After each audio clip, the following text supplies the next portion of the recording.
going to sources that have openly fabricated evidence and treating it as though they are honest brokers, talking to non-forensic investigators as though they have credibility in the field of forensics. While the mission team was able to meet with some of the released hostages as well as some survivors and witnesses of the attacks, it did not meet any survivor/victim of sexual violence from October 7, despite concerted efforts encouraging them to come forward.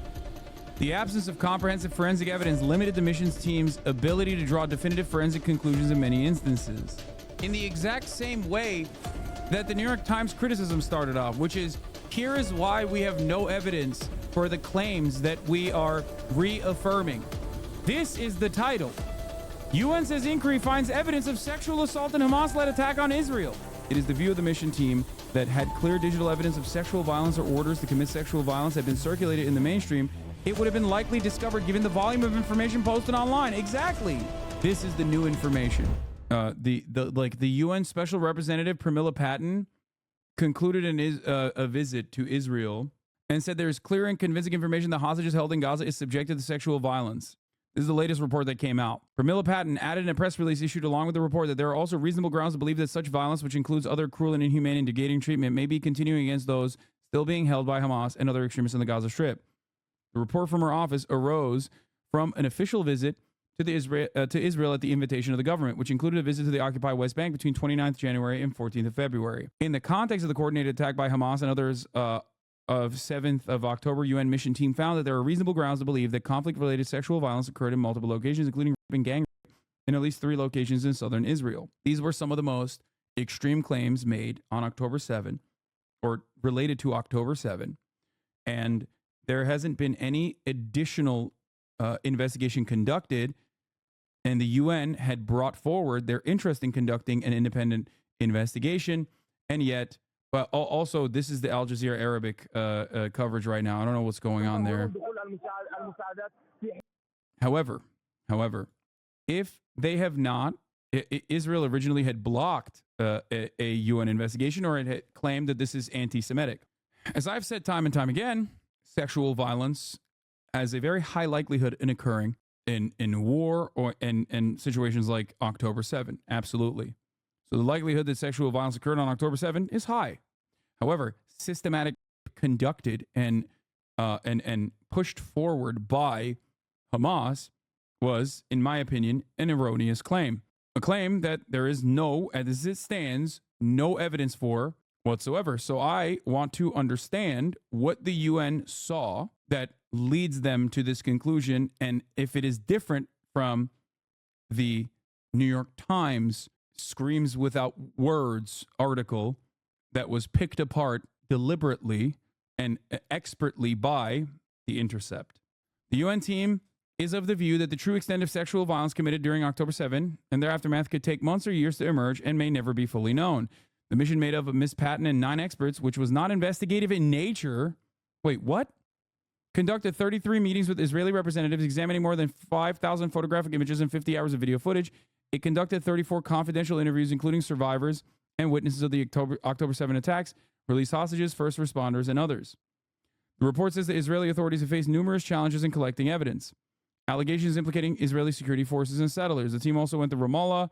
Where there has to be a bigger report on this, like on who they talk to, because if they only talk to the Zakah people, then, or Israeli officials, then they didn't do any additional investigation, which they openly admit is not investigative in nature, by the way. So this is not even an investigation that they conducted. It's just reinforcing the same lack of investigation. This is just going to fuel atrocity propaganda even more that the UN said it. I can already see it. Breaking the Israeli regime and the Western media class who fabricated the massive hoax are preparing a major propaganda laundering attempt tomorrow, and they will do it via the UN's Pramila Patten, who went to Israel and met with the proven hoaxers from Zakah like Yossi Landau. At Kibbutz Be'eri, Patten met with local resident Ori Yelin and a volunteer of the Zakah emergency response team, Yossi Landau. Remember, Zakah in and of itself has numerous investigations launched into it by investigative reporters in Israel, by the likes of Ynet and Haaretz, that found them to be self-interested. That's number one. If you want to know more about the original article that the New York Times had put forward, solid reporting, that they claimed was solid reporting. I did a video going through all of the erroneous claims and the lack of evidence that the New York Times presented that does not meet the standards that they are supposed to apply in this video called "Is the New York Times Done?" If they did not go to any additional people other than who they had gone to, then this is not an investigation at all, even though they don't even claim that it's an investigation regardless. It is being framed, it will be framed as an investigation by the media. The UN team from the Office of the Special Representative on Sexual Violence, which visited Israel and the West Bank from 129 to 214, also received clear and convincing information on some female hostages taken to Gaza suffering sexual violence. The team noted numerous obstacles, including not being able to interview any survivor of sexual violence, the absence of comprehensive forensic evidence, lack of trust, and the loss of potentially valuable evidence due to the intervention of untrained volunteer first responders. Oh my God. This is literally just, this is the exact...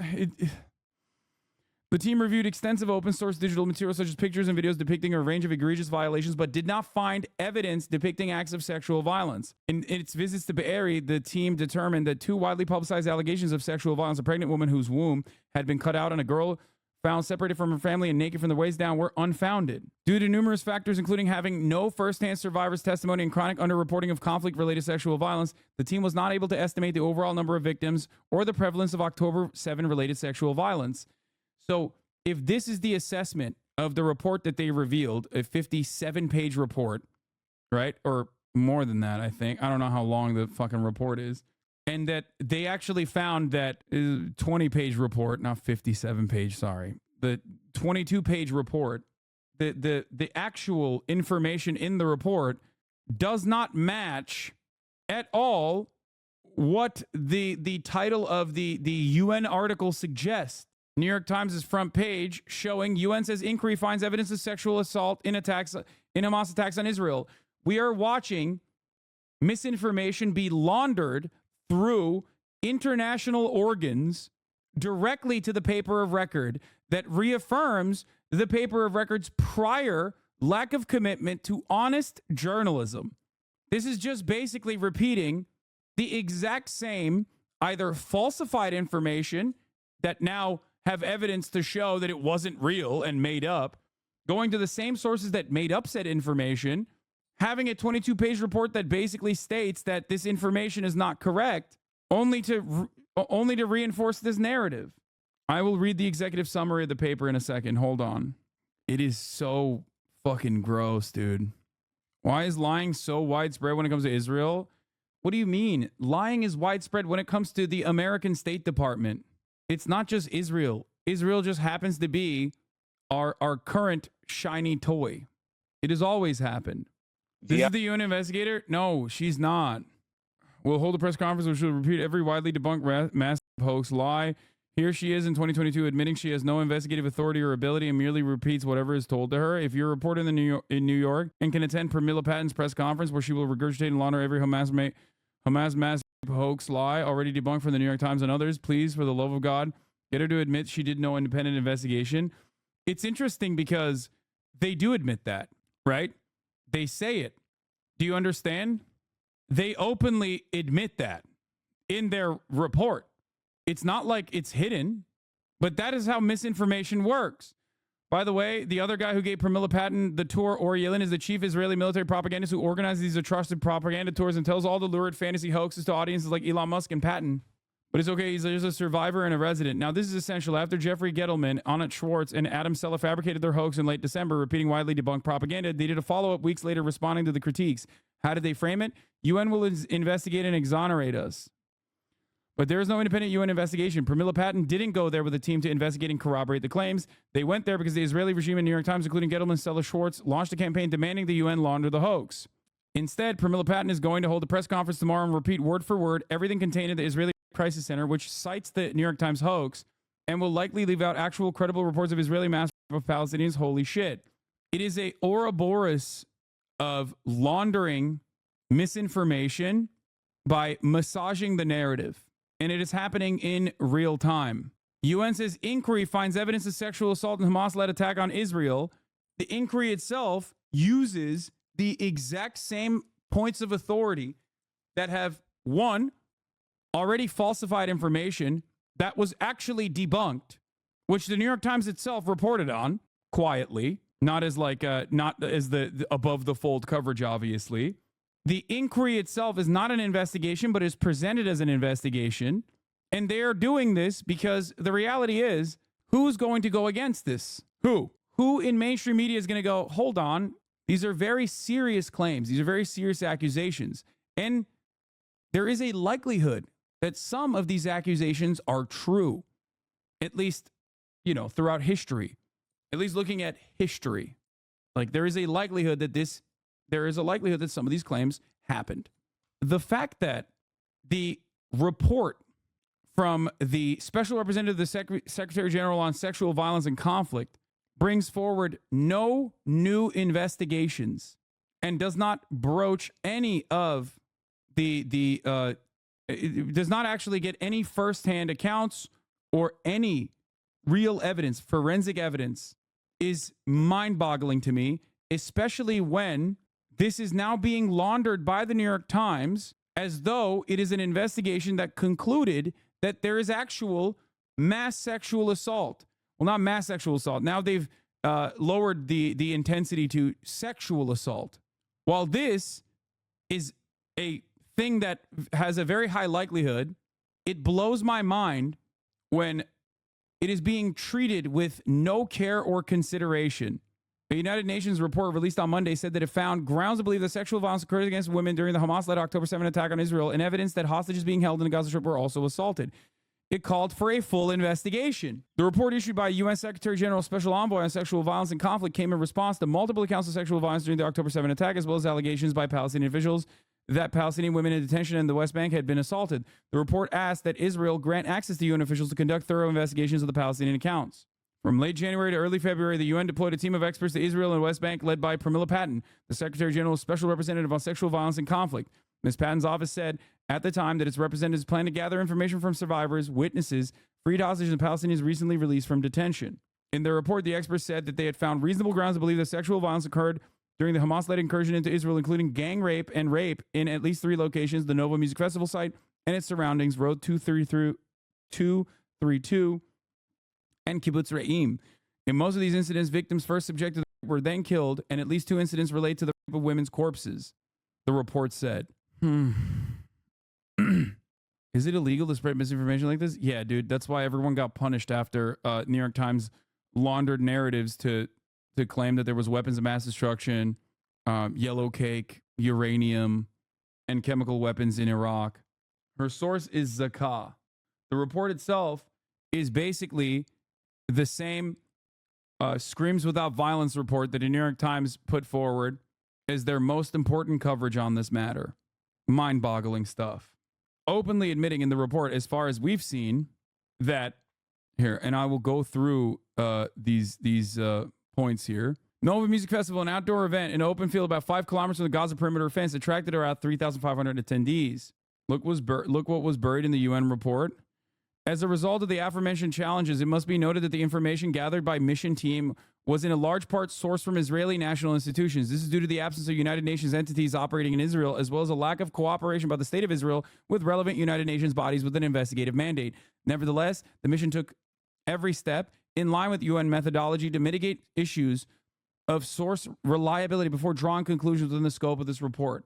And there are numerous instances where they literally reaffirm the exact same problems within the New York Times reporting originally, going to sources that have openly fabricated evidence and treating it as though they are honest brokers, talking about the lack of forensic evidence because talking about the lack of forensic evidence from the ground due to the fact that it was Zakah that was first responders, talking to non-forensic investigators as though they have credibility in the field of forensics. If you are crediting this group of individuals comprised of volunteers and their imagination, as they openly claimed, it was letting their imaginations run wild, as they said, as one Zakah member said, as though this is like real evidence, this does not hold up in a court of law at all. This is not an investigation. This is simply reinforcing the narratives that the Israeli government wants to push forward. I don't know what to say. because it is like, other than the fact that this report was put forward specifically to urge for further investigation, is being presented as like a credible investigation that's just like open and shut, is really dangerous. This report has been edited for the sake of distribution of the public. Sensitive information shared with the United Nations on a confidential basis has been withheld to respect the privacy and safety. The mission took place from 29th to February 14th. The mission team was led by SRSG SVC, who was supported by a technical team composed of 9 experts drawn from the United Nations, including staff from the Office of the SRSG and specialists trained in safe and ethical interviewing of survivors and victims and witnesses of sexual violence crimes, a forensic pathologist, and a digital open source information analyst. The mission team received the full cooperation of the government of Israel. In Israel, the mission team conducted a total of 33 meetings with Israeli national institutions, including relevant line ministries such as foreign affairs, welfare and social affairs, health and justice, including the State Attorney General's office, as well as the Israeli Defense Forces and the Israeli Security Agency and the Israeli National Police in charge of the investigation into the 7th of October attacks. They met with the President of Israel, the First Lady. The mission team conducted several visits to Shura military base, the morgue to which the bodies of victims were transferred, as well as one visit to the Israeli National Center of Forensic Medicine. The mission team reviewed over 5,000 photos and around 50 hours of footage of the attacks, both provided by various state agencies, independent private sources, and through an independent online review of various open sources to identify potential instances of indications of CRSV. Further, the mission team conducted interviews according to UN standards and methodology. With a total of 34 interviews, including survivors and witnesses of the 7th of October attacks, released hostages, first responders, health and service providers, and others. The mission team visited 4 locations affected by the 7th of October attacks in the Gaza periphery, namely Nahal Oz military base, Kibbutz Be'eri, the Nova Music Festival site, Road 232, where reports of sexual violence had emerged. For the purpose of the present report, information was also gathered pertaining to incidents of CRSV reportedly committed in Kibbutzim Kfar Aza and Re'im, which the mission team did not visit. The attacks approximately resulted in 1,200 fatalities, thousands of injuries, predominantly among civilians. Based on information reviewed by the team, people were shot, often at close range, burnt alive in their homes as they tried to hide in their safe rooms, gunned down or killed by grenades and bomb shelters where they sought refuge, and hunted down on the Nova Music Festival site, as well as the fields and roads adjacent to the festival ground. Other violations included sexual violence, abduction of hostages and corpses, the public display of captives, both dead and alive, the mutilation of corpses, including decapitation and looting, and destruction of civilian property. The national authorities face numerous challenges in the collection of evidence in pursuit of their investigations of the crimes committed during the October 7 attacks, including challenges of coordination and information sharing between governmental agencies, with very specific challenges related to the crimes of sexual violence. These included limited survivor and witness testimony, limited forensic evidence due to the large number of casualties and dispersed crime scenes in a context of persistent hostilities, the loss of potentially valuable evidence due to the interventions of some inadequately trained volunteer first responders, the prioritization of rescue operations and the recovery, identification and burial of deceased in accordance with religious practices over the collection of forensic evidence. Further, a significant number of the recovered bodies had suffered destructive burn damage, which made the identification of potential crimes of sexual violence impossible. The mission team also faced specific challenges in gathering and verifying information on the occurrence of conflict-related sexual violence. The main challenge, bro, this is literally the same article. This is the New York Times article, but just like being written out, point by point. It is verbatim the exact same New York Times article that I covered extensively. The main challenge was the limited number and access to survivors, victims of sexual violence, and to survivors and witnesses of the October 7 attacks. While the mission team was able to meet with some of the released hostages as well as some survivors and witnesses of the attacks, it did not meet any survivor/victim of sexual violence from October 7, despite concerted efforts encouraging them to come forward. I'm just going to leave you with that quote for a second. I need you to understand this quote in and of itself. Didn't that lady say she met survivors? Yes, she met survivors, not of sexual assault. She met survivors of October 7. The mission team was made aware of a small number of survivors who were undergoing specialized treatment and still experiencing an overwhelming level of trauma. Further, the internal displacement of several communities from the Gaza periphery to other locations, the relocation of survivors of the Nova Music Festival, attacks both internally and in third countries, as well as the deployment of 7th of October first responders from military forces to combat hindered access to first-hand information. The lack of trust by survivors of the 7th of October attacks and families of hostages in national institutions and international organizations, such as the United Nations, as well as the national and international media scrutiny of those people who made their accounts public, hindered access to survivors of the attacks, including potential survivors/victims of sexual violence. The absence of comprehensive forensic evidence limited the missions team's ability to draw definitive forensic conclusions in many instances. This was compounded by evidence being spread among various agencies and limited organization. Like, this report is basically starting off in the exact same way that the New York Times criticism started off, which is, here is why we have no evidence for the claims that we are reaffirming. That's 10 fucking points of being like, yeah, we got no evidence. That's right. We have no direct firsthand evidence. We just don't have any evidence. We don't have any evidence. We don't have any evidence, over and over and over again. But I repeat, this is the title. UN says inquiry finds evidence of sexual assault and Hamas-led attack on Israel. One must ask why the New York Times would put an article title such as this one. This is not editorial. For the record, this does not mean that no sexual violence occurred on October 7th. It does not mean that at all. As I've said, there is a likelihood that sexual assault may have occurred on October 7th. However, this report does not prove that. The only thing this report proves is some of the misinformation that was repeated as though it was objective fact, and it also proves that there is no evidence for it. It proves the exact opposite of what the article title is suggesting. We've moved away from, there's a goal shifting here as well. A goalpost has moved. It went from systematic rape and gang rape occurred at the direction of Hamas to there is evidence for sexual assaults, according to the UN. Just remember that. Systematic mass rape conducted and directed by Hamas has turned into UN says inquiry finds evidence of sexual assault and Hamas-led attack on Israel. So the goalpost has shifted dramatically from the original erroneous and very extreme claim to a much more moderate and much more likely claim that still, unfortunately, has no evidence whatsoever. Yeah, clear and convincing information that hostages held in Gaza subjected to sexual violence, says UN Special Representative. This is the article headline from the United Nations' own PR. The United Nations' own PR also openly buries the lead and says that this was not investigative in nature. Lastly, the mission took place over a limited period of 2.5 weeks, and in context of Israel, where no dedicated UN country, team, or infrastructure is operational, considering the scale and magnitude of the attacks and the range of locations and high number of casualties, the mission could not comprehensively cover the full range of the situation. Based on information gathered by the mission team from multiple independent sources, there are reasonable grounds to believe that conflict-related sexual violence occurred during the 7th of October attacks in multiple locations. Across various locations of the 7th of October attacks, the mission team found that several fully naked or partially naked bodies from the waist down were recovered, mostly women, with hands tied and shot multiple times, often in the head. Although circumstantial, such a pattern of undressing and restraining victims may be indicative of some forms of sexual violence.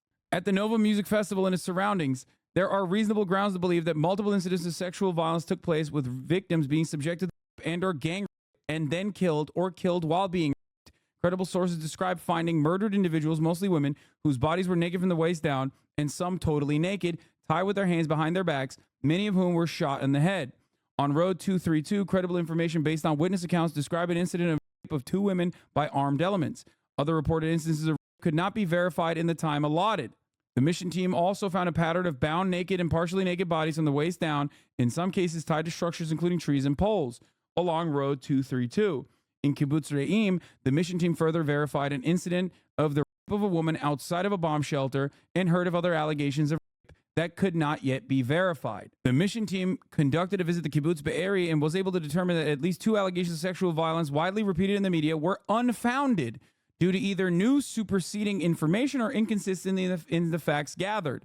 However, the primary witnesses that led with these fabulous claims were still interviewed by the UN team and the authorities that repeated such fabulous narratives, exaggerated, erroneous narratives, atrocity propaganda, were also interviewed as a part of this investigation that was not an investigation at all. In Kibbutz Kfar Aza, while reports of conflict-related sexual violence, including at least 1 instance of rape, could not be verified, available circumstantial evidence may be indicative of some forms of sexual violence. In this kibbutz, similar to other locations, female victims were found fully or partially naked from the waist down with their hands tied behind their backs and shot. In the Nahal Oz military base, the mission team reviewed reports of sexual violence, including a case of rape and genital mutilation, neither of which could be verified. With respect to the latter instance, while the forensic analysts reviewed injuries of intimate body parts, no discernible pattern could be identified against either female or male soldiers. However, 7 female soldiers were abducted from this base into Gaza. So the actual evidence that comes from forensic investigations that are professional forensic investigators and not simply photos that you're looking at actually show that these claims are not valid. As a matter of fact, they have been invalidated. Understand the weight that a forensic investigation carries in comparison to eyewitness testimony in a chaotic situation, which will always be, very difficult to be found reliable. It is the dream of trial lawyers to fucking completely pick through eyewitness testimony, because eyewitness testimony is notoriously unreliable, and you can make the person come across as completely not credible, even if they actually did see something. The weight that forensic evidence made by forensic pathologists who investigated the matter is infinitely higher than eyewitness testimony, and yet the eyewitness testimony in this circumstance still doesn't show what the report is overwhelmingly claiming it shows. With respect to hostages, the mission team found clear and convincing information that some have been subjected to various forms of conflict-related sexual violence, including rape and sexualized torture and sexualized, cruel, inhuman, and degrading treatment, and it also has reasonable grounds to believe that such violence may be ongoing. I don't know what led them to say this. I don't know what led them to write this. They must have interviewed the hostages. We did see, even from the Guardian article conducting an interview with one of the hostages, that they had heard that other hostages may have been sexually assaulted. It was not direct from a hostage, rather secondhand accounts of what they think happened. As far as I understand, and I might be totally wrong on this, I have yet to see a hostage talk about firsthand accounts of being sexually assaulted by their Palestinian captors. Even Al Jazeera has taken the stance that this report is pretty damning for Hamas. I don't know why you're even attempting to victim blame. Wait, what? To be fair, pro-Palestinians take the UN at face value. First of all, I don't give a fuck what Al Jazeera is saying. I don't give a fuck what anyone is saying. I'm looking through this report to see if there is any veracity, any further evidence whatsoever, but the report itself is not actually represented as an investigation. Unless you personally misunderstood this line here, that the mission made up of Miss Patton and 9 experts, which was not investigative in nature, conducted 33 meetings with Israeli representatives examining more than 5,000 photographic images and 50 hours of video footage. This is not an investigation. That much they personally recognize and explain. Regarding the occupied Palestinian territory, I'm gonna skip the parts about Palestinian captives. There's already so much first-hand accounts, by the way, first-hand accounts of victims, as opposed to no first-hand accounts thus far that I have seen in this report. When I first started looking into the report, before I saw Evan Hill, who is a New York Times journalist, by the way, summarize the report's main points, I had no reason to believe that this was not an investigation. Or sorry, what Evan is at the Washington Post. Sorry, not New York Times. Formerly at the New York Times, now at Washington Post. He was a New York Times visual investigator, and now he's a visual investigator for Washington Post. He's great. The report on several occasions say they verified incidents or information, not explaining how, by the way, but it's not an investigation. So odd. Yes, they're saying that this is not an investigation. That is their own assessment. It's not mine. That's what they are saying. They're saying that this is reporting on what the Israeli authorities have said thus far, pretty much. Why do they publish it at all? Well, I don't know. Buried on page 15 of his 23-page report, the UN's Pramila Patton admits that all of her information comes directly from the Israeli regime.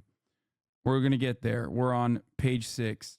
The mission was neither intended to, nor could the mission team in such a short period of time establish the prevalence of conflict-related sexual violence during and after the 7th of October attacks. The overall magnitude, scope, and specific attribution of these violations would require a comprehensive investigation by competent bodies. Point number 19 on page 6. Once again, ironic, I was just showing you their summarization, but it is once again reinforcing exactly what I was saying. Exactly what they have said. What? Bruh, don't say you don't know. Explain it, lol. We all know, but what are you talking about? Why does the idea of these orgs lie about things when they could easily point out to the actual shit that happened on October 7th? Explain why they lie. Expand on your idea.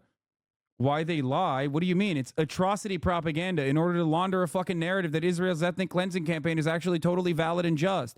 The further we move away from October 7, the more Israel continues to be violent against the Palestinian population. The more they fucking kill people at like humanitarian aid convoys, the more they need to recycle the same narratives over and over again. That's it. It's recycling atrocity propaganda. The original atrocities on October 7 are a lot, okay? There are plenty. However, it's not enough. It's not violent enough. It's not visceral enough. Or at least according to their assessment, it is not visceral enough. That's it. If you believe that Palestinians are mindless barbarians interested in doing gang in a situation where they're literally being fucking, like, where the Israeli forces are defending Israel and fucking shooting at them, but even in that, because they're such bloodthirsty barbarian monsters, that they took the time out to cut tits and play soccer with titties that they cut out, and cut a baby out of their fucking out of the mother's womb and like play soccer with the baby, or engage in acts of gang in that fucking situation. If you can get people to believe that, then yeah, of course they need to be cleansed. They need to be cleansed off this planet. This is dehumanization 101. Perhaps Israel's bloodthirsty ethnic cleansing campaign is not as violent as we previously thought it was when looking at the actual facts. And perhaps it's maybe a little valid that they're just taking all of the efforts that they are to just like truly rid Palestine of the scourge of Hamas. How does the Kool-Aid taste? Are you seriously fucking trying to claim that a terrorist organization didn't commit any sexual violence? Did I say that? Did that come out of my mouth? It didn't. That's why you have to fucking try to shove that narrative into my mouth. I never said that at all. As a matter of fact, I said that there is a high likelihood that sexual assault and sexual violence occurred on October 7th. What I'm simply looking at right now is this fucking report that I thought was going to actually show how that I thought was an investigation, which I was misled to believe it was an investigation due to the headlines from the New York Times, due to the headline from the UN report itself that says, clear and convincing information that hostages held in Gaza subjected to sexual violence, says UN Special Representative. So what happened, chatter? Are you interested in the truth at all? Do you care? Or are you simply in here to derail? Even if you don't care about this specific instance, even if you don't care about Palestinian lives, even if you don't care about Israeli lives, if you're an American citizen, you should at least care about the fact that international organs, international organizations, and the paper of record in the United States of America are laundering a narrative without actually doing enough clear-cut investigative research. Don't you think that this is important? There's definitely a way that you can find this to be at least somewhat important. Key recommendations: continue to encourage the government of Israel to grant, without further delay, access to the Office of the High Commissioner for Human Rights and Independent International Commission of Inquiry on the Occupied Palestinian Territory, East Jerusalem. Urge Hamas and other armed groups to immediately, unconditionally release all hostages. Call on all relevant and competent bodies, national and international, to bring all perpetrators, regardless of rank and affiliation, to justice based on individual, superior, and command responsibility. Agreed. Encourage the government of Israel to consider signing the framework of cooperation with the Office of SRSG to strengthen the capacity on justice and accountability for CRSV crimes, as well as security sector engagement, training, strengthen the capacity of the UN to monitor and report on incidents, yada, yada, yada. Following the 7th October attacks in Israel, numerous allegations of conflict-related sexual violence, CRSV, that emerged. They engaged in the mission, monitoring, analysis, reporting arrangements, infrastructure in Israel, occupied Palestinian territory, On 8th of November, the office received an official invitation from the government of Israel through the permanent mission of Israel to the UN to first-handedly see and hear the testimonies and evidence of these heinous acts of conflict-related sexual violence. On the 18th of January, a letter was sent to the permanent mission of Israel to the UN confirming the dates and scope of the mission and the composition of the mission team, including the deployment of technical team of specialists, the methodology, and expected outcomes. The aim of the mission was to gather and verify information on conflict-related sexual violence allegedly committed during the October 7 attacks and their aftermath for its potential inclusion in the 2023 annual report of the Secretary General on conflict-related sexual violence. The mission also sought to give voice to survivors, victims of sexual violence, witnesses, recently released hostages, and others affected, and to identify avenues for holistic services and accountability. I'm skipping the West Bank stuff. Composition of the mission team. The mission team was led by SRSG SVC with the support of a technical team, relevant expertise. The technical team had a human rights officer, principal human rights officer to act as head, a police expert in criminal investigation, a judicial affairs officer, 2 sexual and gender-based violence investigators skilled in safe and ethical interviewing survivors of victims and witnesses of sexual violence crimes, a forensic pathologist, a digital and open source information analyst, and 2 political affairs officers. For certain segments of the visit, the mission team was accompanied by a public information officer. Logistical and security support for the mission was provided by the UN country team based in Jerusalem. Standard proof. Encompassed the gathering, analysis, verification of existing as well as independently received information. The mission was not intended to be and is not a substitute. I need you to understand this. The mission was not intended to be and is not a substitute for an investigation by relevant United Nations entities mandated for that purpose, nor is it a replacement for criminal investigations and proceedings subject to the due process of law. The applicable standard of proof adopted by the mission team is one of reasonable grounds to believe, consistent with the practice of investigative bodies, including those established by the UN Security Council and Human Rights Council.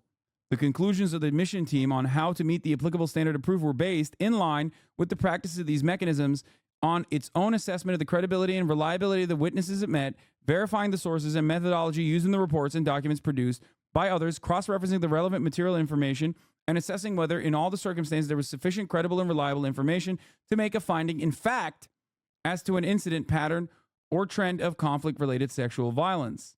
What is the point of this paper or the report if this is not a substitute for an investigation? It is to write an investigation or write a paper so that Israel will allow them to do an investigation. Although the primary standard of proof in this report is one of reasonable grounds to believe, there have been occasions where more information has supported a finding of fact, and overall finding has therefore been stated to be established at the level of clear and convincing information.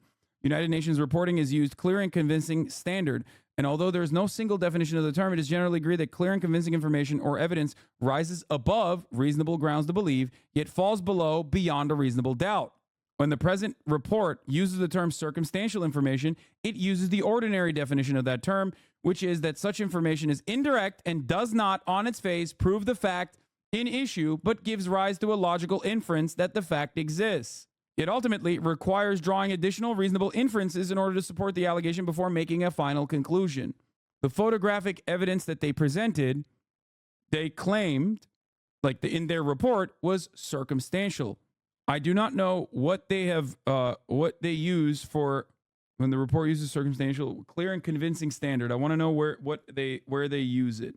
Oh, this one. With respect to the hostages, the mission team found clear and convincing information that some have been subjected to various forms of conflict-related sexual violence, including rape and sexualized torture and sexualized, cruel, inhuman, and degrading treatment. And it also has reasonable grounds to believe that such violence may be ongoing. That's it. That's the only time that they, I think, used it. The mission, yeah, this is the same one on the hostages. They had clear digital evidence of sexual violence or orders to commit sexual violence. Wait, what? Digital evidence, evidence discovered during independent open source review appeared authentic and unmanipulated. While the mission team reviewed extensive digital material depicting a range of egregious violations, no digital evidence specifically depicting acts of sexual violence was found in open sources. Nonetheless, some digital material of circumstantial elements, such as naked or partially naked bodies, may be indicative of some forms of sexual violence. The mission team took note of the averments of the Israeli authorities that some of the incriminating online materials, including those specifically depicting acts of sexual violence, had been removed or restricted by various platforms or by the offenders themselves. What? While it is possible that digital evidence may have been posted and then removed from official channels and social media profiles, possibly due to concerns by various groups that it may be incriminating, It is the view of the mission team that had clear digital evidence of sexual violence or orders to commit sexual violence had been circulated in the mainstream, it would have been likely discovered given the volume of information posted online. Exactly. So, like I said, the digital forensics showed that it was only circumstantial. They had no clear and convincing information. The only part that they have clear and convincing information on, which means that they interviewed hostages, I suspect, they don't actually elaborate on like exactly how they arrived at this conclusion, but I suspect it is it's probably by interviewing hostages. No such information has been made public thus so far, as far as I know. Isn't this what you were basically saying the entire time? That sexual assault probably did occur, however, to the extent that the Israeli officials' claims most likely didn't happen? Yes. With regards to the hostages, the mission team found clear and convincing information that some of the hostages taken to Gaza have been subjected to various forms of conflict-related sexual violence and has reasonable grounds to believe that such violence may be ongoing. That's where the headline comes from, and that's where this entire article, that is the only instance in this entire article that has a higher standard of proof than every other standard of proof they've shown thus far. Now, I don't know. Let's see. The mission team reviewed incidents of alleged sexual violence related to hostages in Gaza. Based on there you go. Based on first-hand accounts of released hostages, the mission team reviewed clear and convincing information that sexual violence, including sexualized torture and cruel, inhuman, and degrading treatment occurred against some of the women and children during their time in captivity and has reasonable grounds to believe that this violence may be ongoing.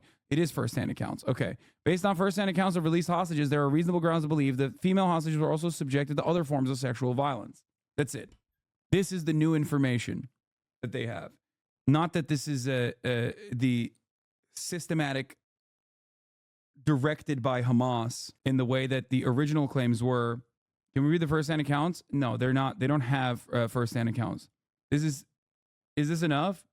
No, this is not enough to indict someone. Of course, it's not enough to indict someone. That's why they're saying that they want to conduct an investigation, which I want as well. As a result of the aforementioned challenges, it must be noted that the information gathered by the mission team was in large part sourced from Israeli national institutions. This is due to the absence of United Nations entities. Yes, they repeat this over and over again. As well as the lack of cooperation by the State of Israel with relevant United Nations bodies with an investigative mandate. Nevertheless, the mission took every step in line with UN methodology. Yes, 72 and point 71 and 72 that we just showed were hostages in Gaza. This is not about October 7, for the record. They were obviously taken hostage during October 7. Now, I don't know if this is a hostage that was victim to sexual violence while in captivity, or I don't know if this is a hostage that saw sexual violence take place during captivity, or I don't know if it's the third thing, which is that a hostage heard that sexual violence had occurred during captivity that they did not see. I don't think this report elaborates on that, or I don't think this report further clears or makes a distinction between the three. It says first-hand accounts. So it means that it's probably a hostage that was directly a victim of sexual violence in the hands of their captors. That is what that means. That is what it's supposed to. That is what it is supposed to mean. I have no reason to believe that is not true. Given the fact that I have not seen any firsthand testimony of sexual assault, even from hostages that have been released, I don't know if they have additional information that is not readily available to the public. The only part of this that bothers article of former hostages testifying, they saw signs of, yes, this was early on. One of the earlier hostages that were released talked about, if you recall, sexual violence occurring even to themselves, like when they were being paraded through the streets in an act of ritual humiliation, something that you are not supposed to do to a prisoner of war or a captive or a hostage at all. The only questions that remain for me, at the very least, so this is different from the New York Times article we read the other day, the Silent Screams one. Yes, the only thing that's different here is that they say that they have firsthand witness testimony in the report of sexualized torture, sexual violence, convincing information, clear and convincing information, which is a higher standard than the circumstantial evidence that they have presented throughout the entire report. Remember, this in and of itself, as they have self-declared, is not an investigation. This UN special report is not an investigation. This is supposed to open the door to an investigation. And I hope that Israel will allow the independent investigation from the OCHR to occur.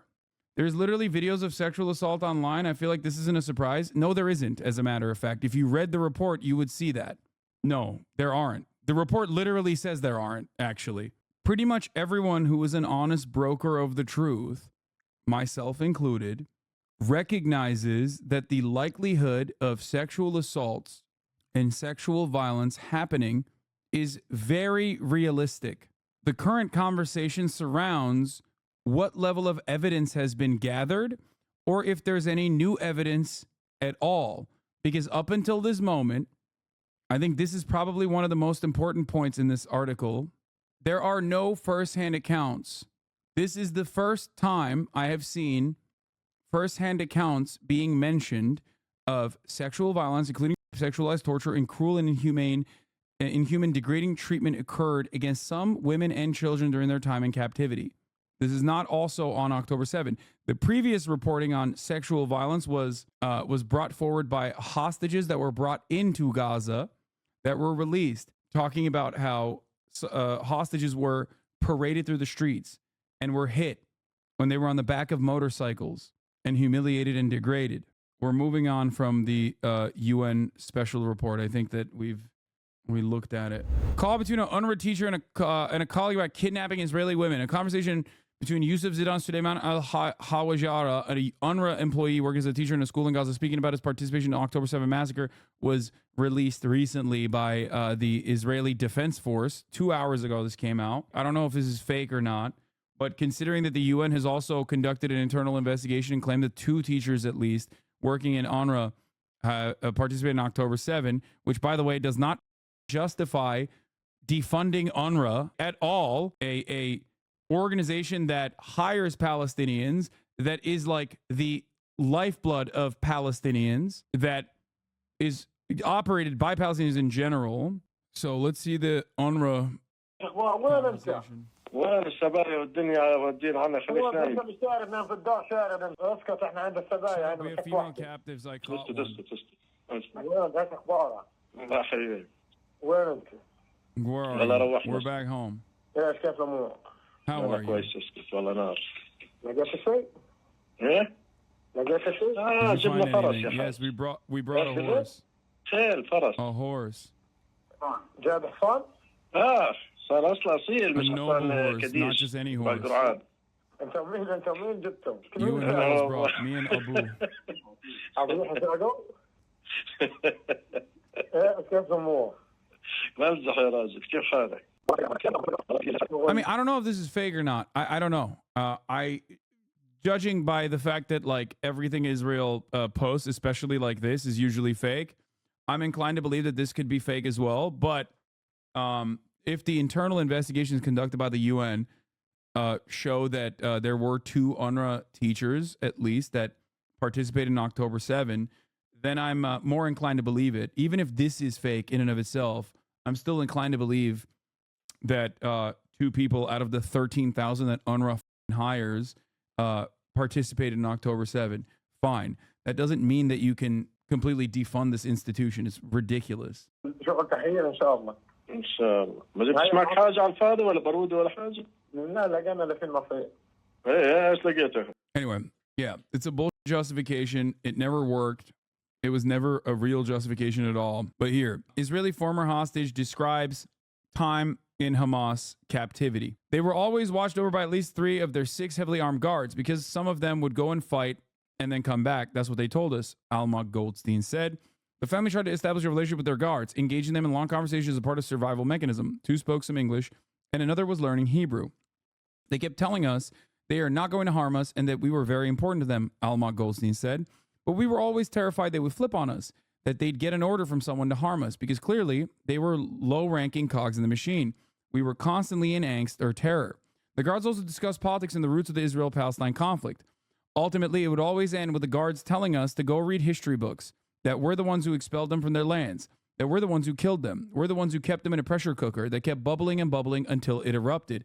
Alma Goldstein said, true. Lowest cog in the machine, in the fighting mechanism, in the resistance, still understandably has knows more about the conditions that they were subjected to than the most well-read Israeli person who unfortunately doesn't know the truth. Some of the guards told the social worker they wanted to live side by side as neighbors, but others warned her to move away. They told me to go to Tel Aviv, but don't return to Kfar Aza. They said, we'll return. We'll be back. They asked, do you know how many we are in an organization?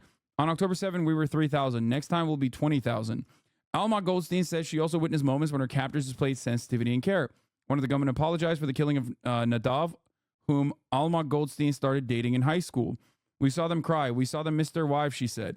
We saw them writing letters to their wives and putting them in their pockets. We were worried about this, thinking, why are you writing a letter now? Towards the end of the 5 weeks, the guards began receiving calls on a landline. Alma Goldstein says she got the impression they were losing control.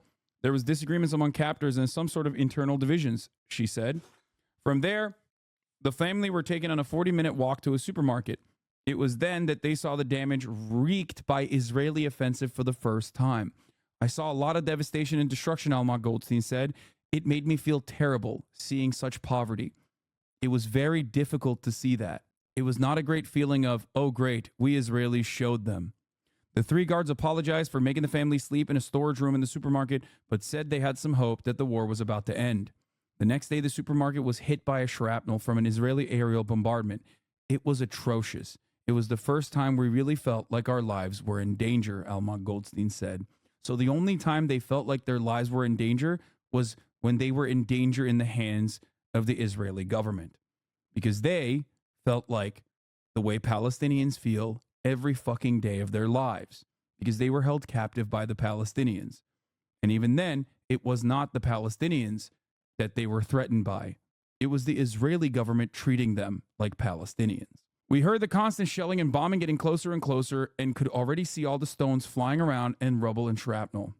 It was closing up on us to the point where Hamas guards put mattresses over us on the floor to cover us, and then they covered us with their bodies to protect us from our own forces shooting. They did that because that is how important the Israeli lives are to them, not as a matter of, genuine human interaction, but because it is their only leverage they have. So anything that comes out of the conditions of the hostages has to be seen in this framework. When hostages talk about the gruesome conditions and how they had no access to food, that is, as a matter of fact, a direct consequence of Israel starving the Palestinian population. That is not because Hamas is regularly starving their own hostages. They put their own fucking bodies in between Israeli gunfire and Israeli artilleries with the Israeli lives that are standing underneath the fucking mattresses. Okay? Why? Leverage. Because this is their only way of trying to survive. Not just themselves directly, of course, but just allowing the Palestinians to survive. She also describes her eldest daughter's last moments after being shot in the face by Hamas and how their captors smiled and took photographs. Chen Alma Goldstein refuses to forget her eldest daughter's last moments. Yam, 20, was gasping for breath, having been shot in the face by Hamas gunmen who minutes earlier had killed her father. Alma Goldstein, 49, did not see Yam or her husband Nadav again because she and her 3 surviving children were bundled into a car and abducted. During the 7-minute journey across the border into Gaza on the 7th of October, their captors smiled and took photographs of the traumatized mother and children. You have to see everything from the framework of rationality. It is, of course, rational for them to try and protect to the best of their ability the hostages. This is why I've said time and time again, if the Palestinian authorities, if the Palestinian resistance groups actually kill a hostage, you will know about it. Because there is no reason for them to abduct hostages in the way that Israel framed it, to like rape them or toy with them or torture them. You do not conduct a military operation with thousands of people that you've trained for months and months and months on end, specifically so that you can have fun with the hostages. Although acts of terror, very real, gruesome acts of terror occurred on October 7, that much is, of course, clear. We are 5 months removed from it at this point. But remember, this is a very real thing that occurred.